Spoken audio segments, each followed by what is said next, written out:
Öz nəfsi ilə mübarizə aparmayan mömin dinsizdən də təhlükəlidir.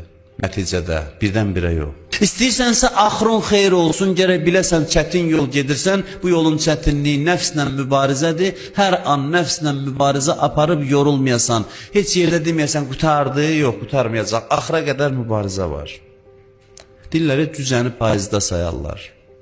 Ona görə deyir, hələ baxma necədir, axıra baxaq görək, axırda kim qalacaq? Nə qədər nəfsünlə mübarizə aparırsan, bir o qədər ehtimal çoxdur ki, axırın xeyir olacaq. Bir daha bu cümləni deyirəm, gündə nə qədər nəfsünlə çox mübarizə aparırsan, bir o qədər ehtimal çoxdur ki, axıra qədər dində qalacaqsan, mömin olacaqsan, imanla dünyadan keçəcəksən. Ona görə diqqətli olun, qoymayın ki, nəfsiniz keyf eləsin, burnundan gətirin.